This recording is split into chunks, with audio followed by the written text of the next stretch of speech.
Today I want us to do love on the part of the husbands. Kitabu ni Waefeso 6:5, sio 6. Waefeso 5 mstari wa 25 hadi 27.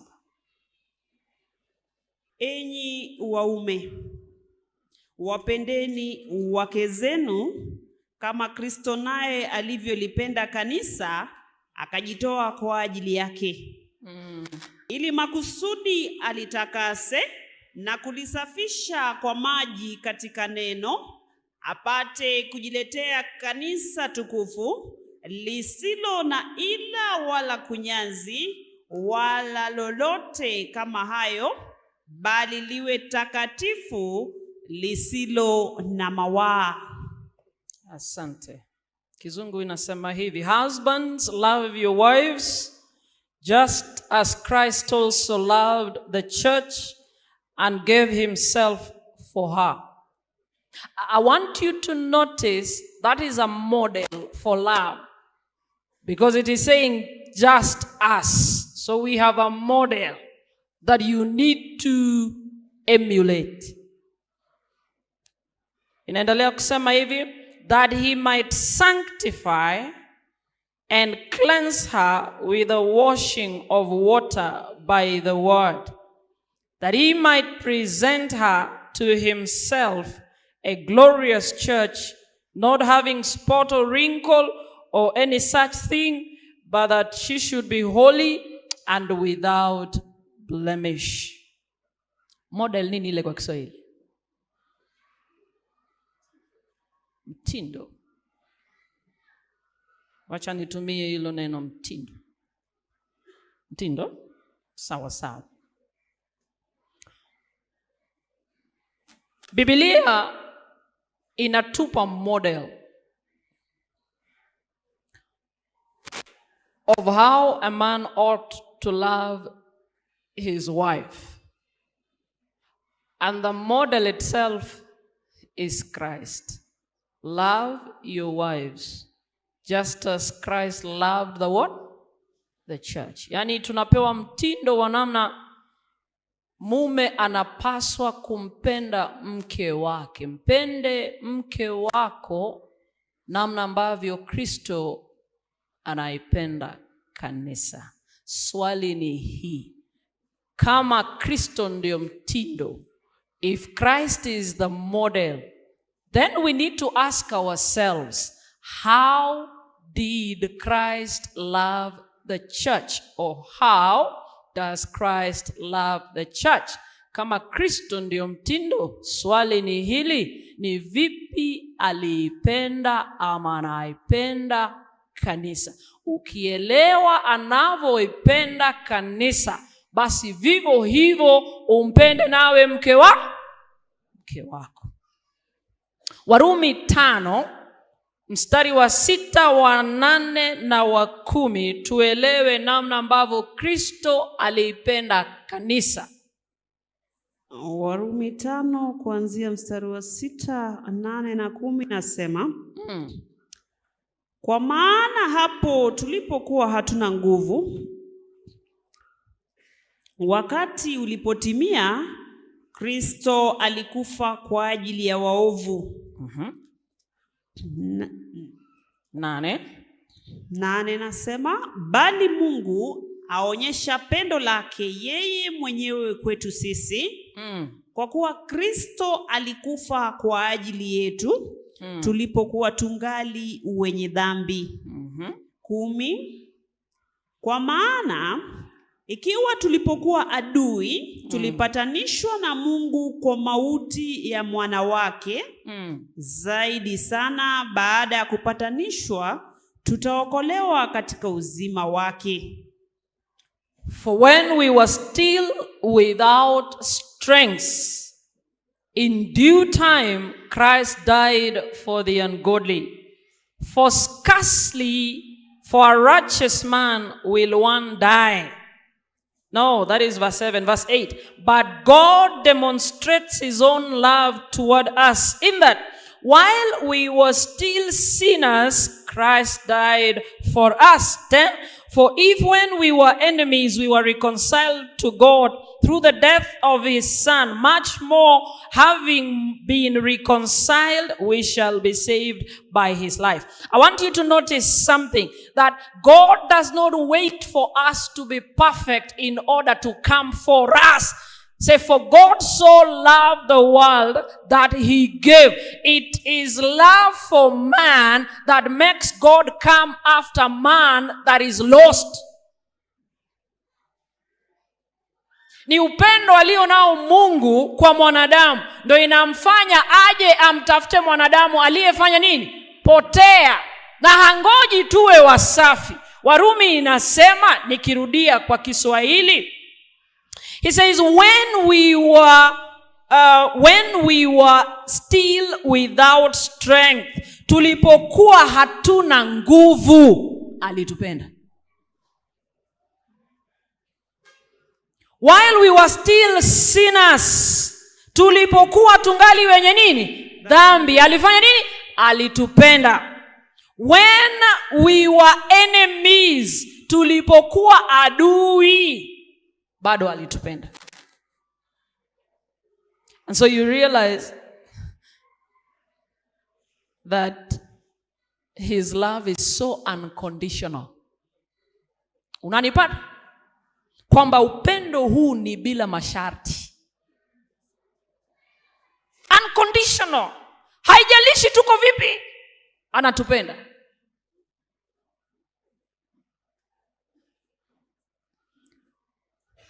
That is a classic description of imperfection. Hayo ni maelezo klasiki ya kutokamilika kwa kanisa. Na hivyo hivyo kanisa ilivyokuwa, aliipenda na kutokamilika huko.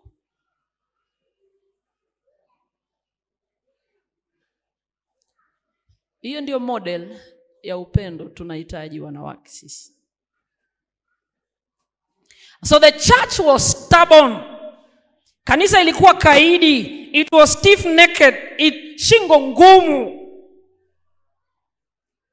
It was wicked. Kanisa lilikuwa ovu, contemptuous, enye dharau, irrational, isiyo na akili. But the only way to win the church over was to love her in her imperfection. Ndio atushawishi. Njia tu ya kutushawishi atulete kwake ilikuwa ni atupende katika kutokamilika kwetu. Tunaelewana wa Kristo? Tunaelewana? Waume tunaelewana? This is what I'm trying to say. The worse your wife becomes, the more loving you should become. Can I repeat it? The worse your wife becomes, the more loving you should become, because it is unconditional. What? Love.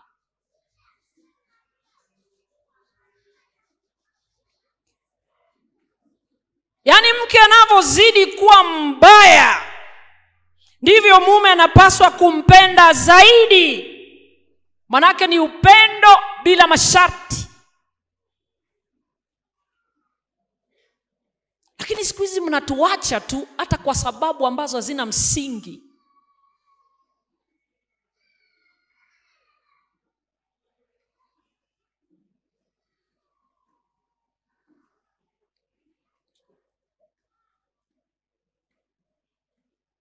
Iko rafiki yangu anampenda mke wake sana, lakini mke hajui kupika. Lakini anampenda kiasi anataka rafiki zake wajue vile mke wake anakaa. amewaalika rafiki zake, wanaume wenzake, wamekuja kumtembelea. Hivi kwamba wanaume wanapenda kutangaza wake zao. Yaani mje tu muone vile mke wangu anakaa. Amewaalika rafiki zake nyumbani. Bibi naye kangangana akapika. Namna anavyoelewa. Kapika sima na vinginevyo. Lakini sima hajui kupika vizuri, haikuiva. Sasa wale wazee wanamuuliza rafiki yake, "Omera tokuni chalani." Yaani wanamuuliza mwenye na hii ugali yenu inakaa mara gini numu. Na yeye hakujaribu kumuuliza mke wake mbona ugali haija hivyo. Pia na ila anasema magimochia kachiekane. Hii kitu imeiva, yani nyinyi hamuoni?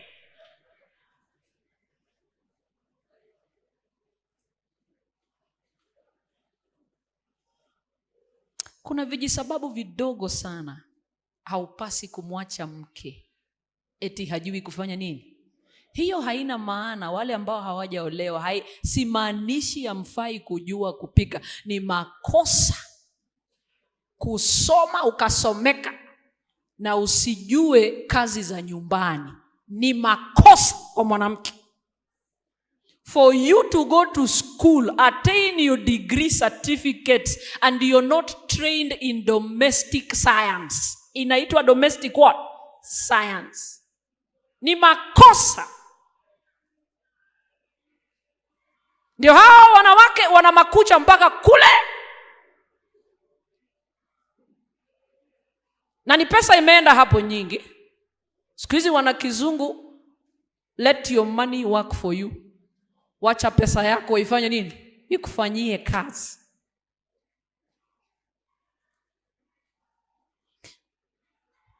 Watalala na mume wake. Matandiko hayo nani anafua? Nani anafua? Kijakazi. Usiku mko kwenye dance, mnatengeza watoto.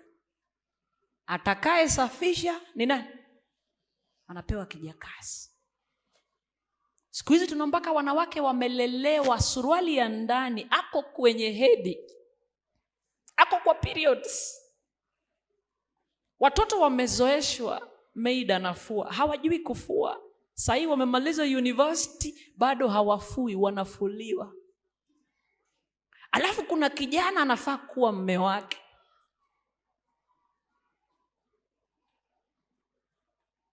Nasema hivi, kama ulimpenda, umpende na mapungufu yake. Kama ulimpenda, isiwe ndio sababu ya kumwacha. Kama ulimpenda kweli, mpende na mapungufu haya na umsaidie. Najua kuna wake wamefunzwa kupika, wamefunzwa na waume wao. Kweli si kweli? Kweli si kweli? Ni kweli. Wamefunzwa na waume. Mpende mke wako alivyo hivyo na mapungufu yake. Anapozidi kuwa mbaya, zidi kumpenda. Ayubu ana watoto 10 na mke mmoja. Walipokufa wote, huyu mama alikuja kumwambia Ayubu, huyo Mungu unayemuomba wachana naye, wewe mtusi ufe. Manake aliona mgonjwa anaelekea kufa. Na Biblia inasema a woman is bound by law to her husband. Is bound by law for as long as her husband lives. Si ndivyo?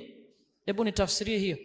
Mke amekamatwa na sheria kwa kipindi mume wake anavyo kuwa hai. Akisha fariki, when he dies, she is at liberty. Biblia inasema hivi, akikufa ana uhuru wa kuoleka tena. Na yule amechagua peke yake. When she dies, she's at liberty to be married to another in the Lord. Si uchukue bwana ya mtu. Hapana, in the Lord. Lakini Paulo anamaliza anasema, lakini she is much happier when she remains single. So mke wa Ayubu anajua, si eti ajui. Anajua, lakini ana mgonjwa. Mshaona wale wake wamewacha waume wao kwa sababu ni wagonjwa? Mshaiona? Wako wamewacha na wakaenda sababu hana mapato tena, kazi iliisha, yeye hawezi jukumika, atafuta mume mwingine mwenye anaweza jukumika, alafu aishi naye. Na huko anahama na hao watoto na wanazaa wengine tena watoto huko. Kazi imeisha, mwanamke anakuacha. Umekuwa mgonjwa, uko kwenye wheelchair, mwanamke amekuacha. Ayubu mke wake alijua amefungwa na sheria. Siku Ayubu atakufa, ni kama alikuwa na mume mwingine tayari, ashamweka tayari, anangoja tu wewe si ufe.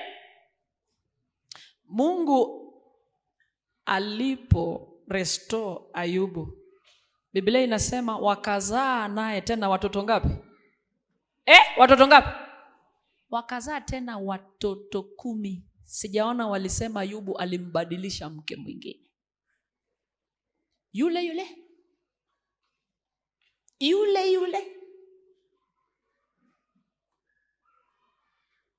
tena walizaa wasichana 3 warembo zaidi. Na yule mama mdomo kaya. Yule hakubadilisha.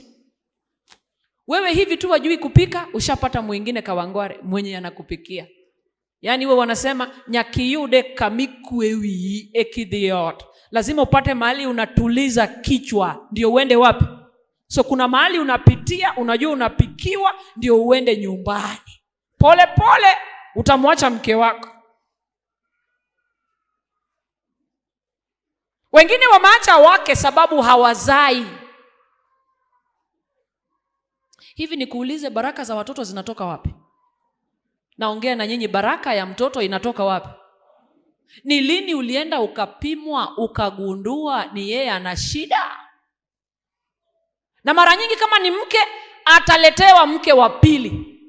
Kama ni mume itatafutwa namna ya kuifunika. Atakuruhusu hata uchukue ndugu yake fulani mzae naye, bora kujulikana sio yeye ana shida, hawa ni watoto.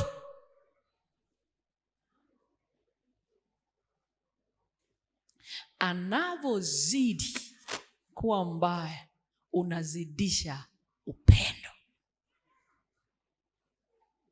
Na hiyo ndio upendo umetuweka kanisani. Tulikuwa wabaya, Yesu akazidisha upendo, ndio maana tumerudi. Siku hizi sisi ni wazuri. Upendo huo ndio umetubadilisha. Ni upendo kwa mke wako utambadilisha, sio kitu kingine. Ulipokuwa unachagua hayo mapungufu huku yao, kwa sababu ulitafuta sura. Kapata sura haiwezi hata sugua sufuria. Sura haijui kutandika. Sijasema moyo wake ambao si warembo. Nimesema usiwache ukue controlled na emotions and feelings. Naongea na vijana. I haven't said you don't marry the people you don't love, but don't let emotions and feelings drive you. Natafuta mrembo, kitu yenye rafiki yako wakiona pasa naita nyash, ana nyash, ni kama utakula nyash. Hizi nyash haziongezwi, hizi nyash unaumbwa nayo. Kama hakuna, kama iko.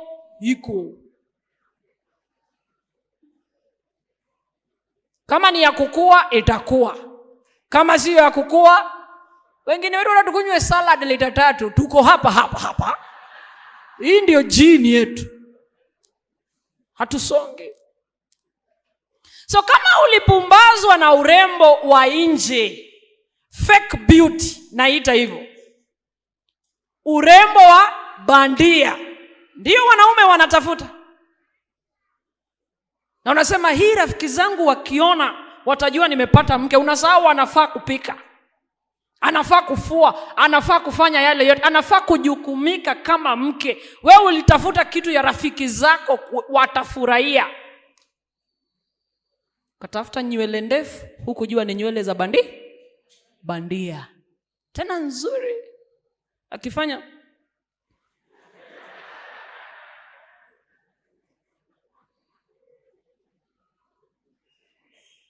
kila kitu chake ni cha bandia, kimetoka kwenye pakiti. Kila kitu. Iwe ni eyebrows ni ya bandia. Iwe ni eyelashes ni nini? Yote. Wale wanawake wanatembea kama doli, wako tu hivi wafunge wako hiyo. Sababu hiyo kitu ni nzito zaidi ya ule yaani kuna weight Mungu alipea eyelashes. Sasa ukienda uongezee, wanaangalianga tu watu hivi. Wanakaa doli, ukiweka lale inafungika, ukirudisha. Hiyo ndio ilikupendeza. Tafuta mwanamke mweupe. Si ndio? Ndio unataka weupe. Wanasema wanawake weupe ndio warembo. Sisi weusi ndio tuko warembo zaidi. Ama mkisikia hiyo jiografia jana? Na mara nyingi imemfanya mwanamke kang'ang'ana akajibadilisha ndiposa mwanaume afanye nini? Ampende. Ukableach mpaka umefika mahali nini imekataa? Inaitwaje? Skin sasa inakataa. Sasa inaanza kuchukua tena rangi nyingine. So unapata mtu ako green hapa, ako purple hapa. So inakubidi sana uweke, mnahitaje? Muweke ile wachana makeup hii nyingine foundation, ufunike kwanza ndio isionekane. Kijana akiona anasema ako very smooth. Napenda sana ulivyosema rangi za hapa. Mchungaji alisema joints huwa zifanye nini? Napenda sana. Mimi wanawaambia hizo joints zinaweza kukumbusha wewe ni FBI. Former black individual. Yako kukuambia tu hapo awali kuna vile ulikuwa. Itakukumbusha. Haina haja. Hati unatafuta mwanamke kama we mweupe sawa, haina neno. Kama we mweusi pia nipende hivyo. Wengine mmebadilisha mpaka mkizaa mme anatarajia mtoto mweupe. Watoto wote wanatoka weusi. Lips pia ni ya bandia. Yaani hakuna kitu kwako ni cha asili, hakuna. You have lost your authenticity, your originality. You have lost it. Matiti pia ni ya bandia. Siku hizi pia kuna vile zikianguka tunazisukuma juu, si ndio?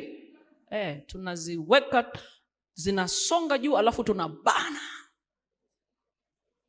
Hiyo ndio wanaume wanapenda.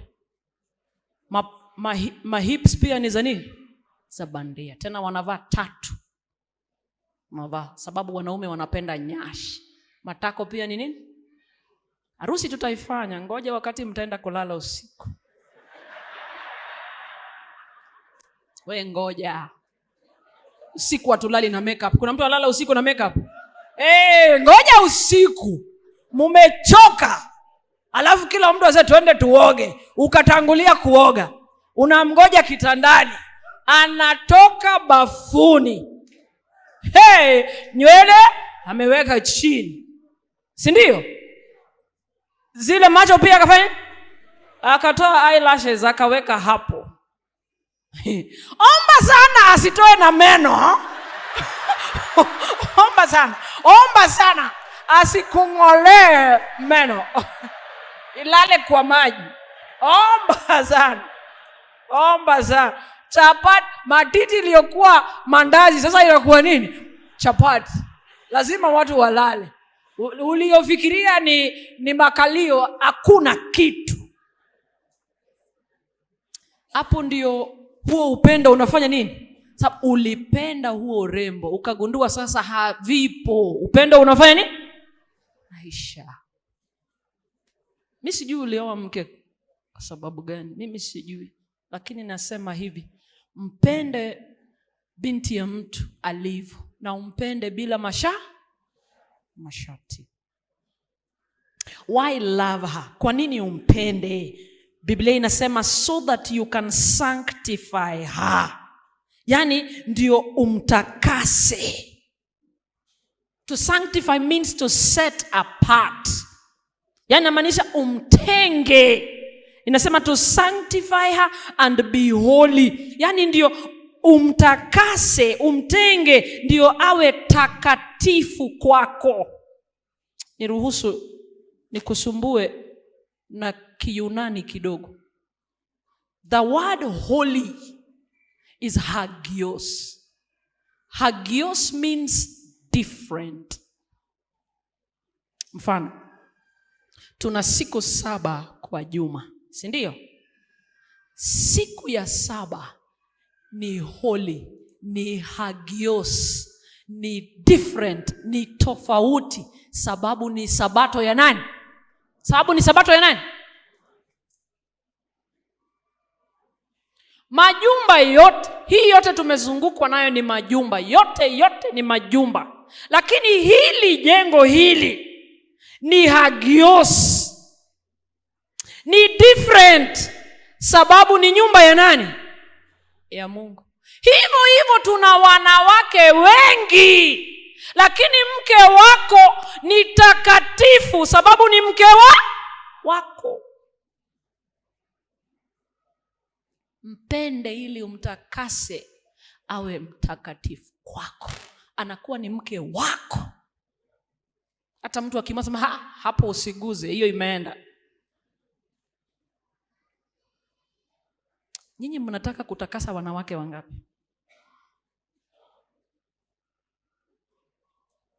Unataka kutakasa wangapi?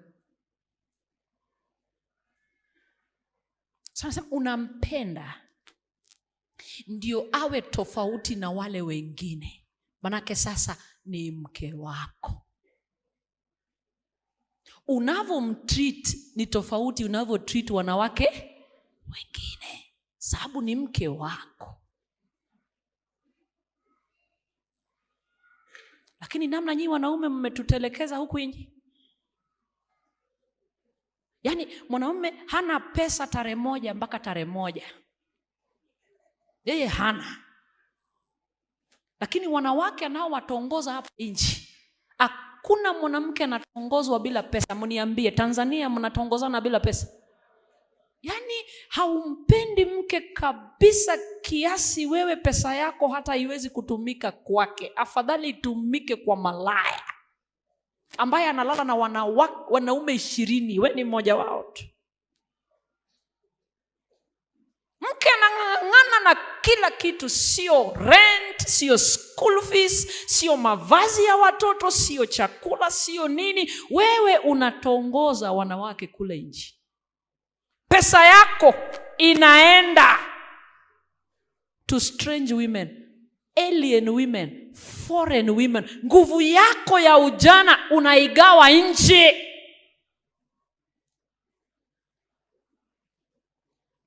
Let me tell you what it means to sleep with a woman who's not your wife. Kulala na mke ambaye sio wako. You sell your honor to a foreigner.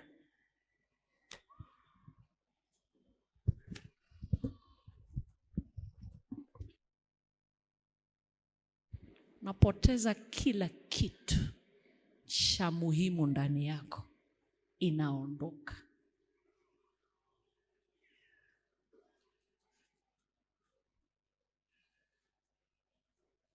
Yaani watu wa nje wafurahie pesa yako, jasho yako, ujana wako. Watu wa nje, mke wako anateseka, umemtelekeza. Miaka inayokuja ikiisha, wale wake watakuacha, ndio unarudi nyumbani. unarudi kama we mdudu ya ukweli. Sasa si mdudu ya mfano, mdudu ya ukweli. Umegonjeka, unaharisha, umekonda. Niongee na dada zangu, mtunze hadi afe.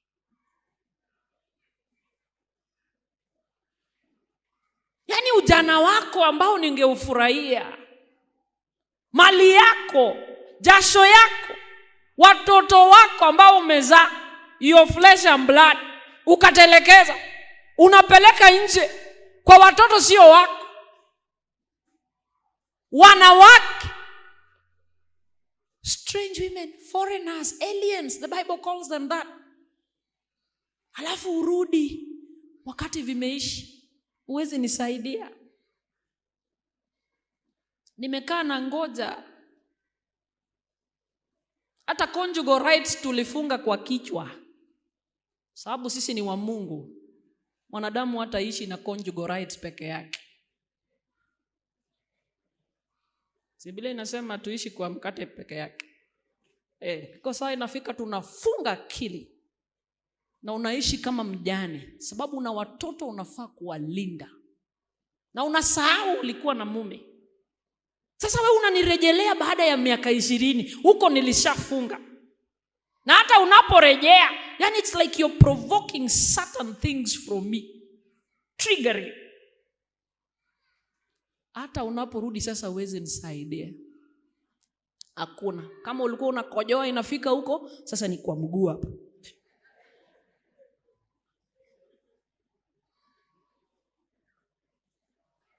Na uko mgonjwa pia.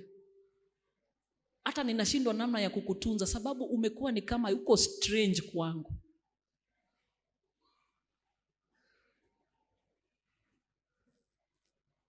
Inauma sana. Inauma. And so when a woman is showered with unconditional love, mwanamke akipendwa bila masharti, she has no reason to look outside. Hana sababu ya kuangalia nje, hana. She shall be holy unto you. Atakuwa mtakatifu kwako, different, tofauti from other women, because she is your wife. Ni kwa sababu ni mke wako. Hana haja.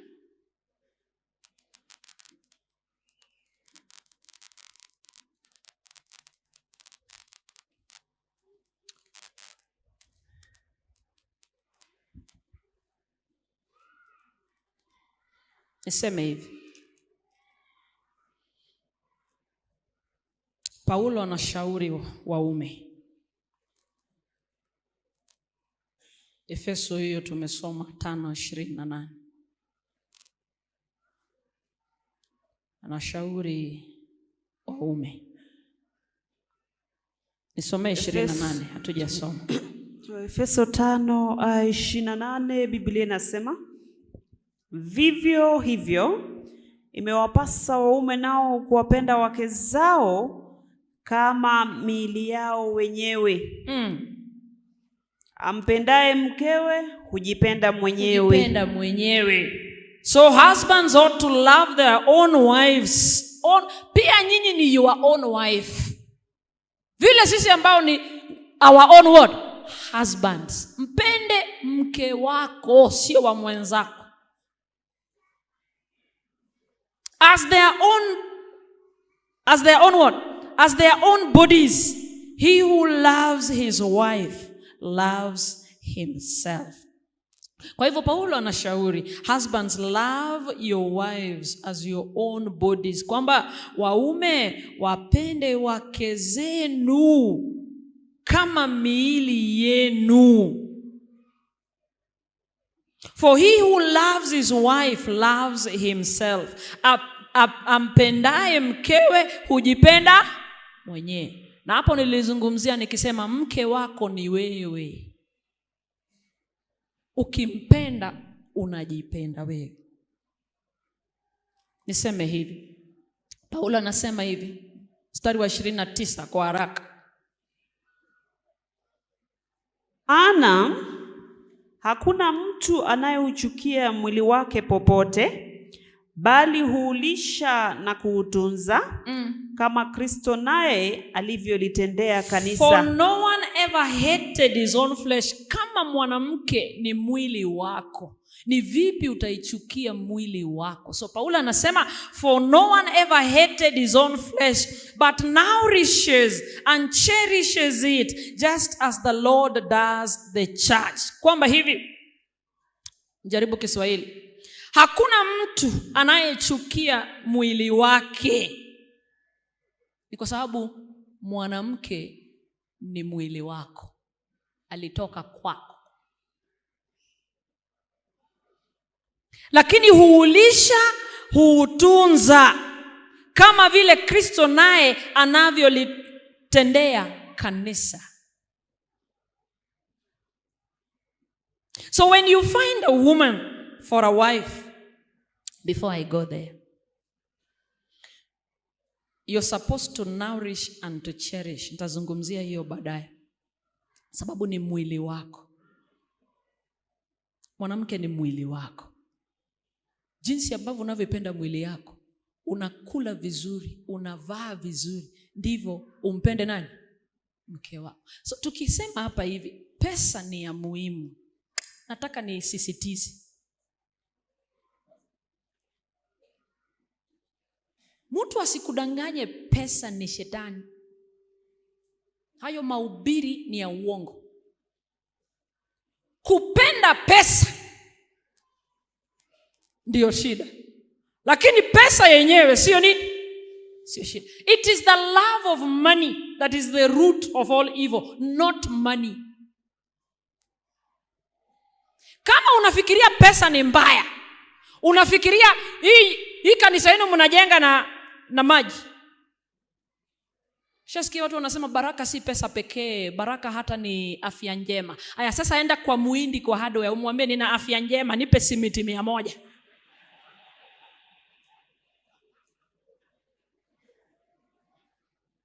Muhindi, nina afya njema, patia mimi gari 2. Hata hayo mafunzo unaona vile vitabu mnasema ni bei ghali vile. Chukua moja ufungue. Angalia vyakula viko hapo, uniambie kama utapata hapa kwenu. Hapo tukizungumzia tunataka kula njugu, tuachane na animal products. Tunataka kukula plant based, vegetarian. Unafikiria kwa nini Waadventista tumeshindwa kuwa vegetarian namna tunavyoshauriwa? Ni sababu bei ya vyakula hivyo sio rahisi. Tukianza kusema tunataka kuwa vegans, tuingie tu njugu peke yake. Nuts, tuko na groundnuts, tuko na almonds, tuko na cashew, kuna walnuts. Unavozidi kuenda ndivyo bei yao inavozidi kufanya nini? Kupanda. Unajua bei ya cashew wewe? Kilo moja ya cashew ni 2,000. Na kilo 2 ya njugu ya kawaida ni 500. Hivyo vitu vyote ndio uishi ile maisha kwa kwenye hivyo vitabu. Inahitaji nini? Pesa. Inahitaji pesa. Kwa hivyo nikisema mwanamke ni pesa, maua pelekea nyuki, najua ni nini ninamaanisha. Anatunzwa na pesa. Nikusomee haraka, si kutaka kusoma hili, lakini kusomee kwa haraka. Ecclesiastes ndio nini mnaita? Mhubiri 10:19. Haraka. Kuna mtu ana tafsiri ya Kijaluo? Kuna mtu ambeba Biblia ya Kijaluo hapa? Ring matek. Ecclesiastes apar gochiko. Umepata? Mhubiri 10:19. Kiza kwa Kizungu kwanza. A feast is made for laughter and wine makes merry, but money answers everything. Sasa soma kwa Kiswahili. Karamu hufanywa kwa ajili ya kicheko, na divai huyafurahisha maisha, na fedha huleta jawabu la mambo yote. Fedha huleta ngoa? Jawabu ya ngoa mambo yote. Sasa Kijaluo sasa ni mbaya zaidi. Ndiko mar Nyasaye wacho niya, chiemo mabeyo miyo ng'ato bedo mamor. Chiemo mabeyo miyo ng'ato bedo ang'oa? Ni kutafsiria kwa Kiswahili, chakula kizuri kinamfanya mtu anakuwa na furaha. Kendo kong'o bende miyo ng'ato winjo maber. Alafu pombe pia inafanya mtu asikie nini? Na isi pombe hiyo unayofikiria. Sawa sawa? To gigo ok yudre ka pesa onge. Uwinje? Chakula kizuri kinaleta raha. Pombe, si pombe unafikiria. Biblia inapozungumzia pombe, wine is not meaning that wine you think. Inaleta raha. Biblia Kijaluo inasema lakini hivyo vitu huwezi viona kama hamna nini? Pesa. Wewe unataka kumtunza vipi mke bila pesa? Unataka kumtunza vipi? Vipi? Mke ana hata suruali ya ndani. Enda Women Congress wakati kuna kongamano ya wanawake, utalia.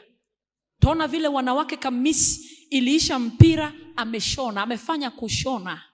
Ndio imshikilie. Brazia ameishona. Tena ameishona ni brazia ya pink, imeshona na uzi ya green. Ndio imshikilie. Huyo ni mke wako. Suruali sasa hata usiongee. Pia imeshonwa, ndio imshikilie. Na kule chini kumebadilika. Huyo ni mke wako. Anafaa kupe raha usiku. Yaani kuingia tu hapa hivi utafute hata packet ya dozen ya suruali umletee mke ni ngumu. Na wanawake unaotongoza unatongoza na pesa ya kutosha. Na mke amekuzalia, unaitwa baba, unaitwa mtu, kizazi chako kinaendelea. Na mke wako ana hata nguo za ndani. Jamani, mke ni pesa. Maua pelekea nyuki. Tafuta pesa. Najua unaniangalia unasema sasa wanahubiri pesa. Na hubiri pesa. Gigoteo kunya yudi kamaka ni pesa otimranade. Unge. Wezi pata. Changamka. Jukumika. Wewe ni mwanaume.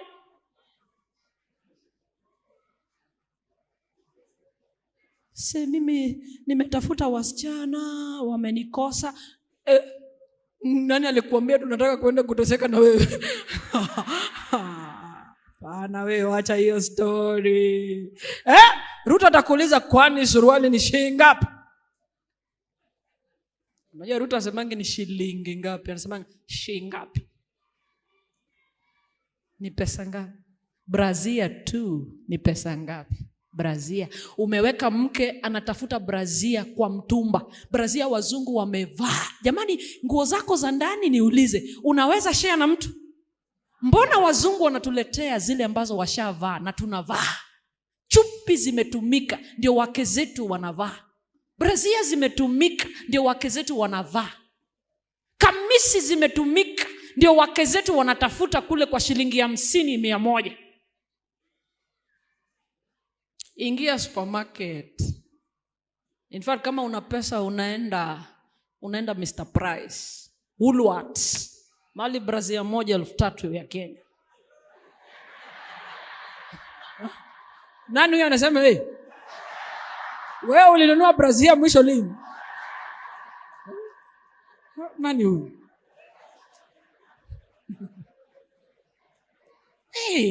Mke anatembea yuko sawa. Hata akifaint hapa tuseme mfungue shati. Si amefaint? Mfungue shati. Alafu unakutana na vitu za ajabu unashangaa. Huyu ndio bibi ya Uchie. Ukimwona hapa na kanyaga hiyo. Ochie ngaje kukanyagia utamuona. Paka fai. Alafu bibi yake akifaint vitu ziko ndani. Itabidi sasa tuseme unaona huyo jamaa na match up. bibi yake hana hata nguo za nini. Vaa kitu ndani hata accident ikifanyika. Ni cha maana. Pesa, mwanaume tafuta nini? Hivyo vitu huwezi pata bila pesa. Tumechoka kuvaa masuruali brazia na kamisi wazungu wameshatumia. Tumechoka. Hati nisaidie pesa nikanunue bra. Pesa di? Pesa ngapi? Alafu anakutolea 200. Inabidi mke aende kutafuta za 50.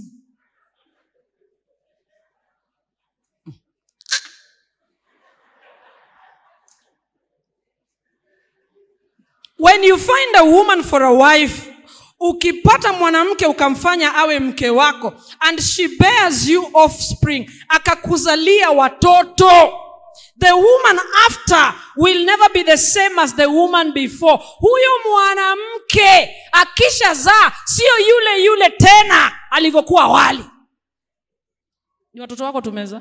Mimi nimetoa 6 na nilisema siogopi bado.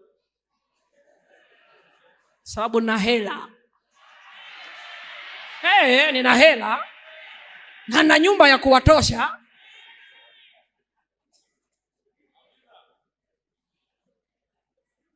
Mama White anasema hivi anapozungumzia idadi ya watoto. Kitabu ni Adventist Home chapter 24, the size of the family. Anasema hivi, watu wengi wamezaa watoto wengi na wakashindwa kujukumika, wakakuwa mzigo kwa watu. Nisikie vizuri kijana. Ukifanya harusi na loan ya bank, ukachukua loan, ulipe mahari, ufanye harusi, ama tukuchangishie, dada yangu, hautatunzwa. Nipate leo.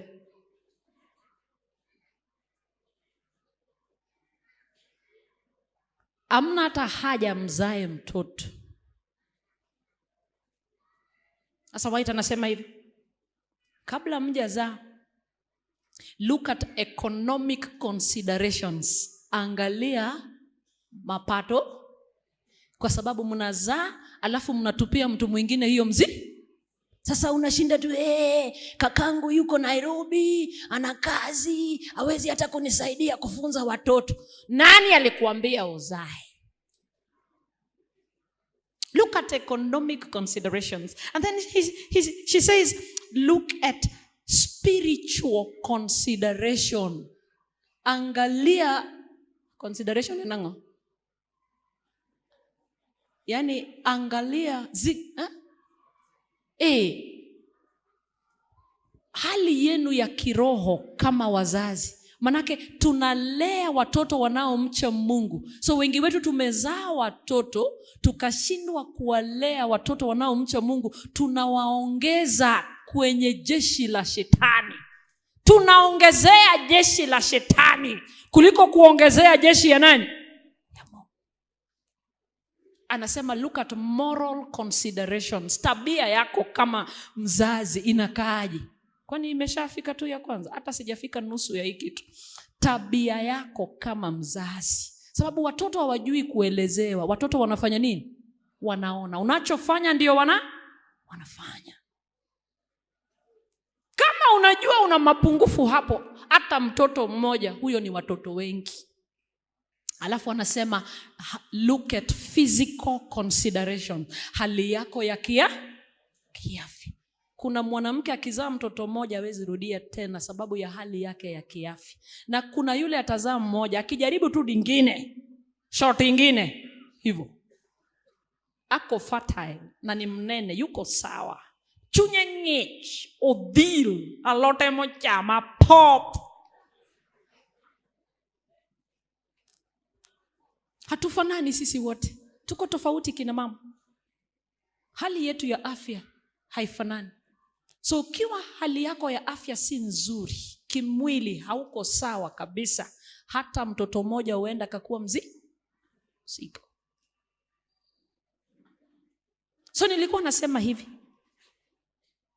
ukimchukua msichana wa mtu ukamuoa, akakuzalia watoto, huyo msichana hawezi baki vile vile, ni tofauti na yule kabla hajafanya nini? Hajazaa. Na wanasema ukituangalia si kwamba sisi si warembo, tulikuwa warembo hapa awali. Hii ni urembo tu ya watoto 6.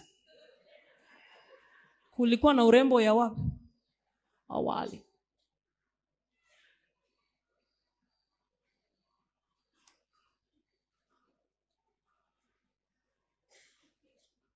For every child you give birth to,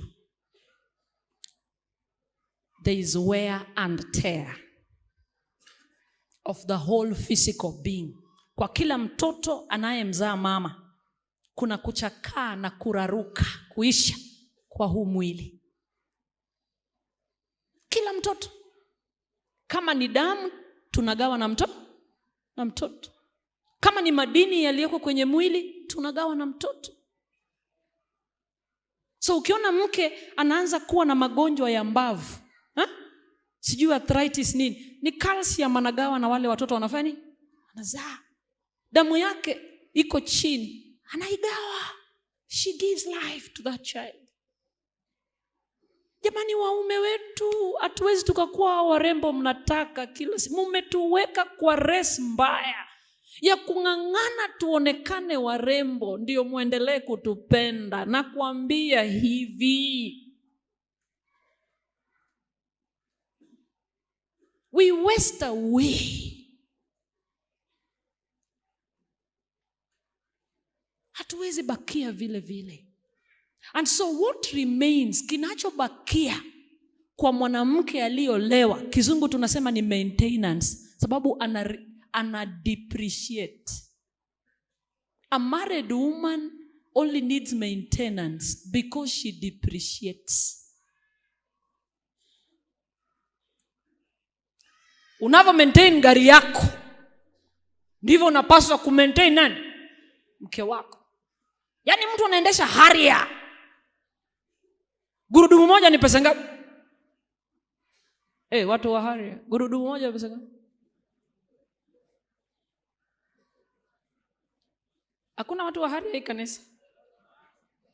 Tafanya tusilete wasichana wetu hapo. 45. Gurudumu moja 40,000 na ngapi? Na 5 za kwetu huko. Na mwanaume ataingia amebadilisha magurudumu yote mpaka akaweka spare. Sisi tunaitisha tu pesa ya kwenda jacuzzi 5,000 peke yake.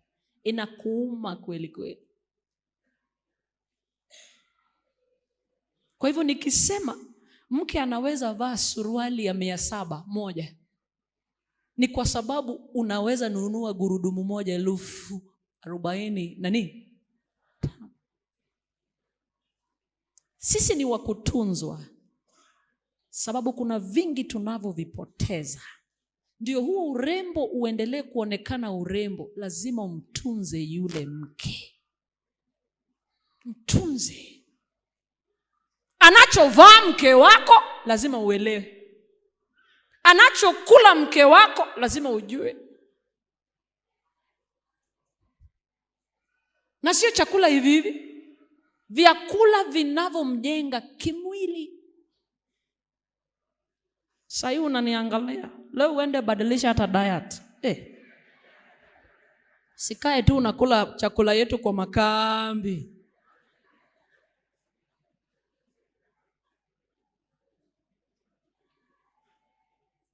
The relentless force of gravity will ensure that she ages. Yaani Kiswahili inaitwaje? Ile kuna nguvu ya mvuto isiyochoka. Force of gravity itahakikisha anazeeka. Hata asipozaa watoto, kuna kitu hapa science inaitwa force of what? Itamzeesha. Matiti hata usiponyonyesha. Umewacha mtoto mwezi moja, hati siwezi nyonyesha, matiti italala. Hata usipozaa, mtoto asipoilalisha, force of gravity itafanya nini? Tailalisha.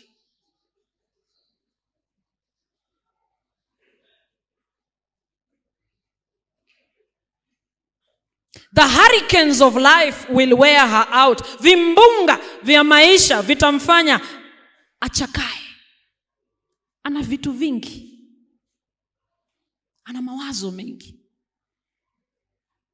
And so when she's no longer attractive, she is still your flesh. Kama hakupendezi tena na kukumbusha mume, bado ni mwili wako. A look at her will tell you that that's exactly how you look. Ukimtazama tu hivi, utaelewa hivyo ndivyo nawe unavyoonekana.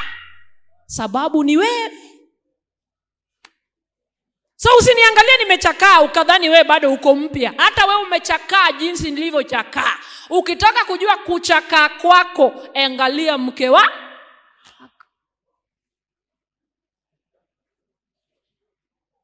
Unataka kujua? So usidharau msichana wa mtu ati si mrembo tena. Hata wewe hauko handsome. Tuko level moja. Tuko level moja na wewe. Kitu inakufanya wasichana wanakupenda ni hiyo pesa iko mfukoni. Haingekuwa hakuna andakaye kupenda. Kuna jibaba jizee jimefika umri 65 bado jinakimbizana na vitoto vidogo. Jibaba jikubwa. Eti sababu una hela, una karembo umeweka Lavington, karembo kengine umeweka Kileleshwa, karembo kengine umeweka wapi huko tena Kilimani. Hakunanga karembo kanawekwa Mathare North, karembo kengine kamewekwa Kitizuru. Sababu una pesa. Mpaka upitie huko kote ndio urudi ulale na yule ambaye mumezeeka naye. Hawezi kupa joto tena.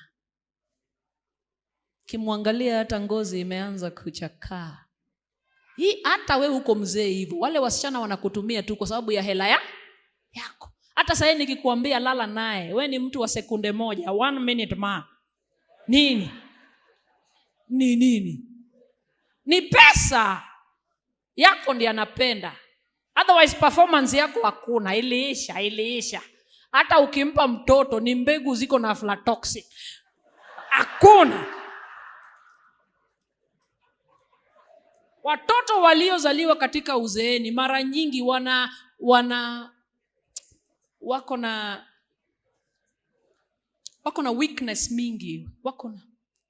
Hata mama White anazungumzia. Sidhani ukizaa mtoto katika uzeeni ni mtoto quality. Hapana, ni quality ile ya nyanya moja shilingi 3. Nunua nyanya moja shilingi 20. Ni mbegu za aflatoxin. Kazi gani unaweza fanya wewe? Si ndio maana mnakufa hotelini hapo. Umeenda kwa hoteli na msichana.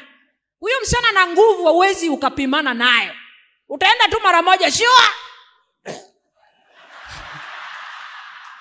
Umakufa umewacha pesa mingi yenye umenyima bibi. Hakuna kitu, nothing doing.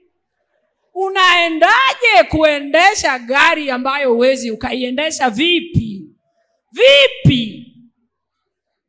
Hivi vitu vinakuja na umri. Kuna umri una nguvu. Mke pia ana nguvu. Sasa ukiwa nguvu yako ishaisha huko juu, unakuja uchukua msichana. Msichana miaka 25. Anatafuta umsatisfy wapi? Hakuna, uwezi. Ukienda sana ni dakika 2 na umekofa kwa hoteli.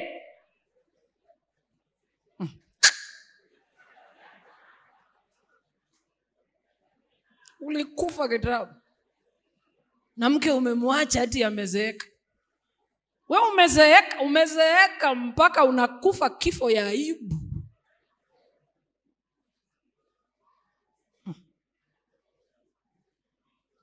Na Malaysia.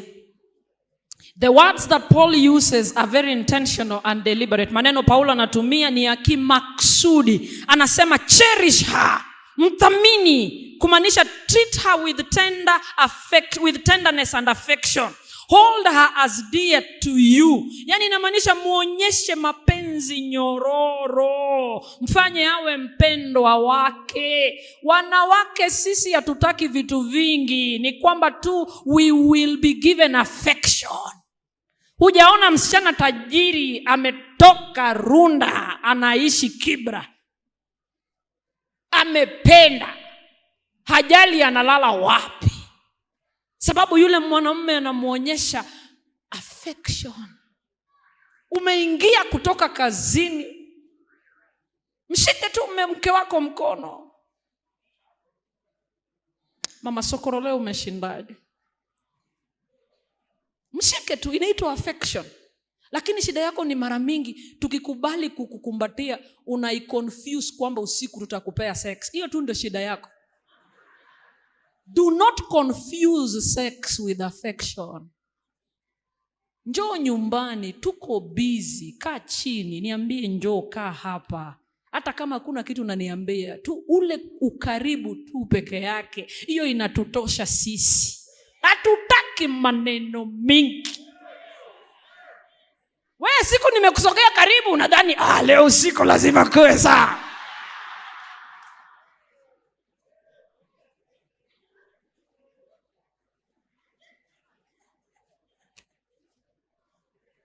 Sisemi ninaringa. Nina mume akitoka Somali, hakuna kitu hata moja anaweza fanya bila Eliza, wachana hizo nguo, nipeleke town. Mokoro amekubali uache kufua, uache kupika, ukamsaidie katika shughuli zake. Hakuna mali ataenda, anaenda garage, nipeleke. Asijafua, utafua baadaye. Kwani nguo zinatoroka. Mara nyingi atakuja akae na laptop yake anafanya kazi, umo ngina nchuo, unakaa haya, niambie, we kaa kwanza, ngoja nimalize kufanya hiki. Akimaliza ulikuwa unasema ni hapana, nataka tu ukae karibu na mimi. Tosh, hiyo tu ndio tunataka, hatutaki mengi. Wewe uko busy. Paulo anasema hivi, anasema nourish her, mlishe. Paul knows that there is so much that causes her to waste away. And so supply her with that which will maintain or repair that which she has lost. Yani anajua kuna mengi ambayo yanasababisha apoteze vitu vingi. Kwa hivyo anasema msambazie, mpe yale yote ambayo yatadumisha na kurekebisha vile vyote alivyovipoteza. Kila mwezi tuko kwenye hedhi, ni kwamba damu tunapoteza, iron levels zinakuja chini. Nitafutie kitu cha kuniongeza iron, damu itengezeke tena. Kwa hivyo usiniake kwa sukuma kila siku. Tafuta vyakula. Hiyo vyakula hauwezi kama hakuna utasi. Kama hakuna utasi huwezi.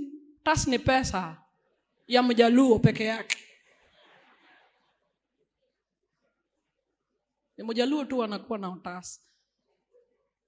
Kuna vyakula tunataka tuongeze navyo nini? Damu. Calcium levels zetu zinarudi chini.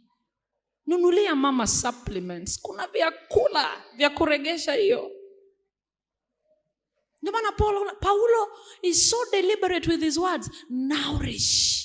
To nourish means to replace that which has been lost. Kuna vitu wanapoteza vingi. Utoe damu kila mwezi, uzae watoto, upoteze damu. Kwani mafuta ya mke wako kupaka ya kumfanya ang'ae vizuri uso ni pesa ngapi kwani? Ni pesa ngapi? Ni pesa ngapi? Sabuni tu nzuri, umeweka mke anaoga na toyo kila siku, ameparara. Toyo ni ya kufua naye. Sabuni tu nzuri. Na ajipake mafuta nzuri. Sisemi lotion hizi tunapaka, hapana, tuna mafuta original, natural, nzuri sana. Ni pesa ngapi? Bibi amechakaa, hata kunyoa hawezi nyoa. Ukiangalia huku kumejaa, chini kumejaa. Hana hata pesa ya kununua hicho kitu cha kunyoa, hana. Na unataka kuingia huo msitu. Nasema ananuka ni nywele alitengeneza kitambo, anatengeneza ile anajua akitengeneza atarudi saluni baada ya miezi ngapi? 3. Na hii joto yote ana sweat, haioshwi, inasprayiwa vitu. Wiki tu 2 shaanza kunuka. Na anaiweka miezi ngapi? 3. Hiyo pilo hata mkilala naye, usishangae mbona mume wako hataki mshare pilo. Hiyo nywele inanuka mavi. Ni joto, ni mvua ilinyeshea, ni vumbi, ni spray ulipaka. Na unaogopa we mwanaume kumuuliza. Unasonga tu kando. Utaki uongelee nywele sababu ukiongelea utaitishwa nini? Pesa. Wanawake, ikiwa ngumu, iweke iwe tu kama yangu. Unaingia shower, unachapa story inaishi.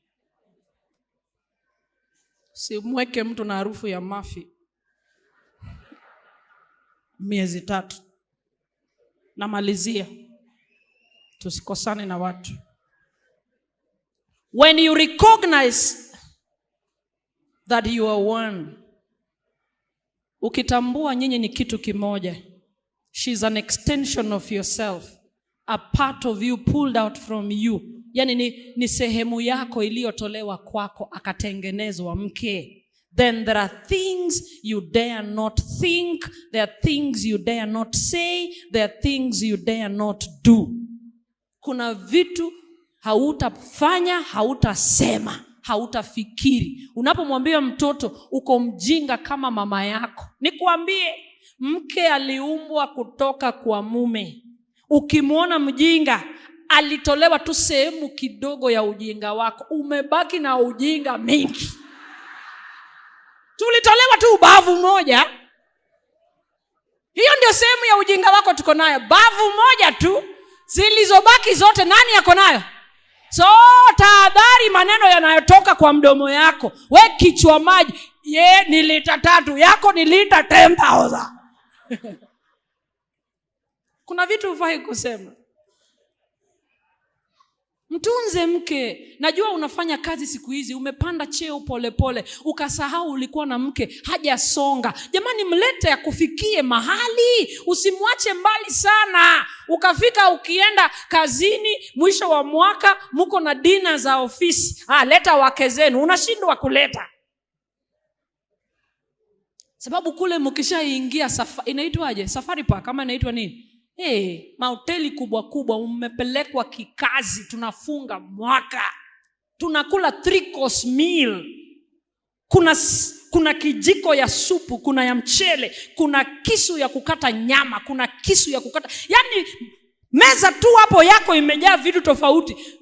Wewe unajua kuvitumia sababu umezoea. Mke wako ulimwacha kule chini, hajui hivyo vitu. Ukimpeleka unashinda, utaniaibisha, utaniaibisha. Mchukue hata kama bado hauna hela, peleka kwa machapati mandondo nje tu. Nilisema sisi hatutaki vitu mingi. Tupeleke tu hapa nje. Mama White anasema romance should continue in marriage. Unajua romance iendelee katika nini? Vile vitu ulikuwa ukinifanyia unaponitongoza viendelee katika nipeleke nje. Save. Kama uweze nifikisha Mombasa, toa mimi Nairobi, fikisha mimi hata hapa Arusha. Kama ningu. Kama siwezi enda Nakuru na Naivasha nilale huko, toa mimi baba dogo.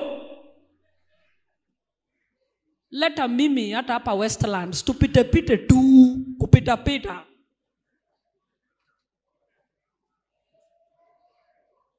Hatutaki vitu vingi. Hatutaki. Mwishowe mnazeeka na mke watoto wataenda. Wote watafanya nini? Wataenda. Tafuta nafasi na mke wako. Watoto wasikue mzigo. Waache. Ukipelekwa hoteli, mama, dada yangu unisikize. Ukipelekwa hoteli, wacha kuangalia ile upande wa pesa. Wacha kuangalia hapo. We chagua kitu unataka kufanya nini? Kukula. Let me tell you one thing as I finish. When you work so hard to make money, at some point in life you need to halt and do life. Did you hear what I said? When you work hard to make money, usiwe mchoyo kiasi hata wewe sasa uwezi ukajitunza. Umetengeza pesa, unaamka saa 10 unarudi jioni. Fika mahali, sitisha kila kitu and do life. So ukipelekwa hoteli, wacha kuangalia ile side ya prices.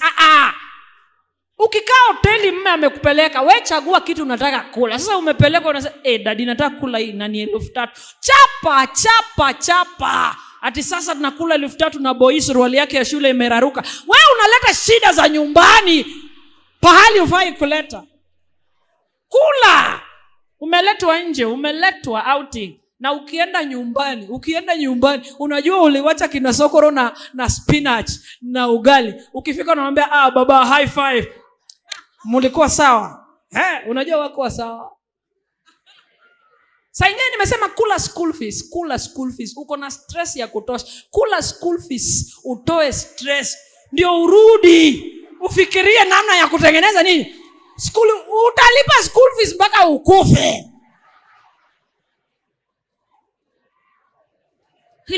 Sijalipa school fees. Kula, wacha wakae nyumbani. Kimbia Mombasa hapa. Ingia hoteli mzuri. Jinyooshe, ogelea. Every human being needs to unwind. Unanipata? Kila mwanadamu anafaa mara moja anawacha maisha magumu. Unaenda unatuliza ubongo. Nenda tuliza ubongo, rudi. Landlord akikugongea, mwambie, nilikuwa nimesahau maneno ya rent, nipe muda nitakulipa. Nenda shule, jipange, ukisharudi jipange, tafuta lugha nzuri, ongea na mwalimu mkuu. Jamani nitachelewa kidogo lakini nitafanya nini? Umekula school fees.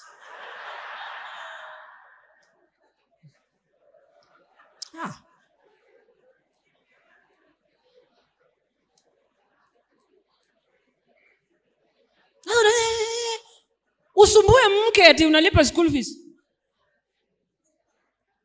Na utakufa ukitengeneza school fees. Stress imejaa. Punguza stress. Shule haikimbii. Kuna watu wako university na miaka 45. Shule haikimbii. Na waomba sana waume, wapende wake na wapende bila masharti. Wapende wake zenu namna Kristo anavyoipenda kanisa. Aliipenda kiasi ya kuamua kuchukua dhambi yetu ili tupate uzima wa nini? Akachukua mapungufu yetu, akasema kama ni msalaba naenda kwa sababu ya mke wangu ambaye ni kanisa. You work hard for your wife. Mimi hakuna mahali wamesema love your children. Umeona mahali wamesema penda watoto wako? Hapana. Wamesema wajukumikie. Unapenda mke. Watoto ni jirani. Ni wageni. Mnaong'ang'ana nao shamba. Wanang'ang'ania shamba yako. Watakuja waende. Mtabaki watu ngapi? Watu 2. Usimtese mke mbele ya watoto wake. Watoto wanaweka. Wanawake wengine wamekaa kwenye ndoa mateso. Wanasema na ngoja watoto wangu wafanye nini? Na wanaona vile unampiga mke kila siku. Wanajua uzee unakuja. Watasoma ndio. Wataenda kule ng'ambo na kuambia watatumia mama yao visa. Walipata green card. Mama njoo utusaidie tukae nao siku 3, miezi 3. Na wewe unawachwa, hata sio unachunga ng'ombe wanakuchunga.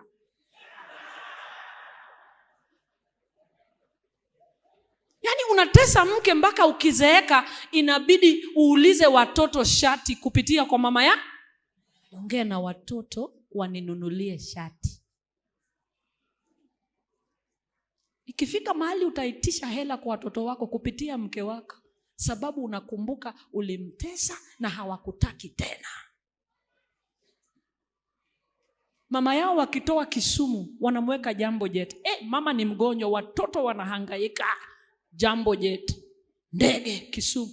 Wewe lazima uambie watoto, uambie mama, ambia watoto niko mgonjwa. Alafu wanasema otuo Useme yango, butete mone panadol. Mume amejaribu na panadol. Paka mama kwa vile anakupenda, anajua ni mume wake, girigiri katarachi joturwa. Anabembeleza watoto, jamani huyu ni baba yenu, jamani msimwache. Alafu anasema sawa, ngadane hizi kocha, mkatie basi. Bibi mama yao akienda ni ndege, baba yao akienda nini basi. Tena unafika unashangaa hujui Nairobi uende wapi. Hata wakufikiria ulikuwa unakuja. Takapo kwa stage ndo waanze kufikiria vile wanakuchukua wakupeleke kwa nyumba. Usimtese mke wako mbele ya watoto wako. Kutaharibika huko mbele. Nina familia ninayoikanso, ni uchungu. Baba alikuwa mzee wa kanisa, amemtesa mke miaka nyingi. Watoto wanatizama. Mama hakutoka. Sahi ni wazee wameretire wote. Watoto wako ng'ambo, ni wachache wako huko. Alikuja kaniambia, nizungumzie na watoto wampende baba yao. Najua alinitesa. Watoto wamemwambia, mama kama uwezi divorce baba, hatutakupatia usaidizi. Anasema saa ingine wanapiga simu wanaongea. Akiwaambia, baba tuko naye hapa, simuongee naye, anakata. Wanakata. Yule kijana wamebaki naye nyumbani, anasema mama mimi usiniambie hadithi za baba. Ulifanya wewe pia ndio ulifanya ukateswa peke yako. Unapigwa usiku na Sabato baba ndiye anatufundisha kwa darasa la leseni na wewe ndio unatoa majibu. Kudanganya kanisa vitu viko sawa. Usimtese mke wako. Watoto wako wakifanya nini? Sahi ni mjinga, hawezi fikia hoteli unakula na watu wa kazini. Na kuambia atakulia ng'ambo.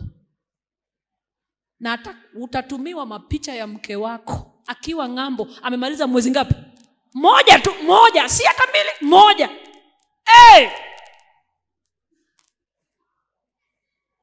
Utaregret. Mungu awabariki. Mutii waume zenu,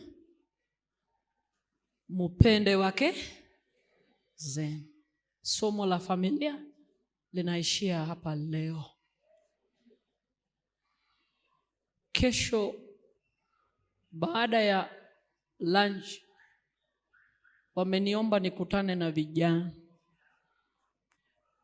Kama umeoa we ni kijana, nisikuone hapo.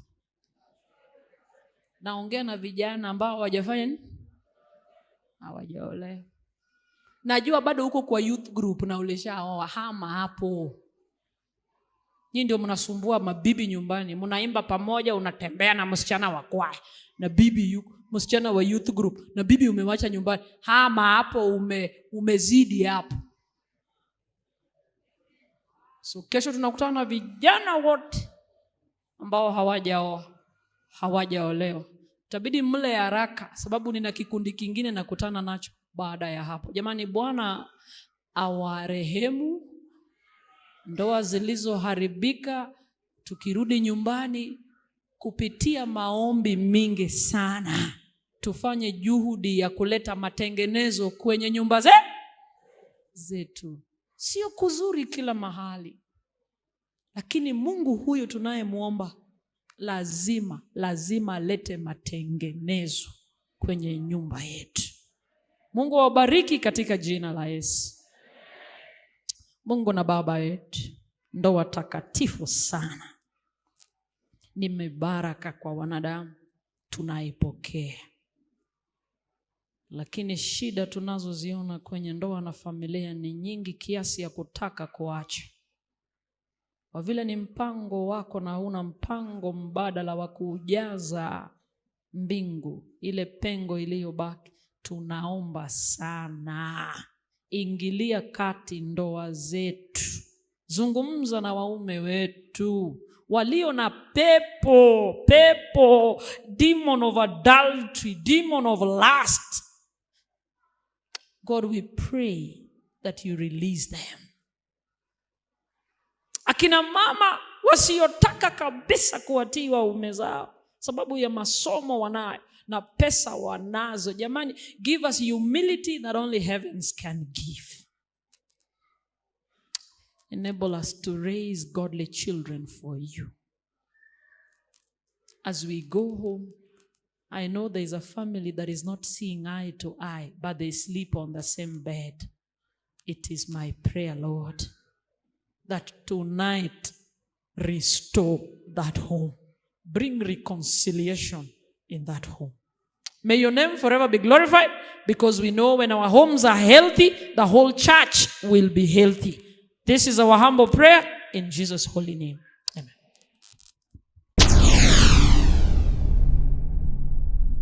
Get the point. Take a step forward.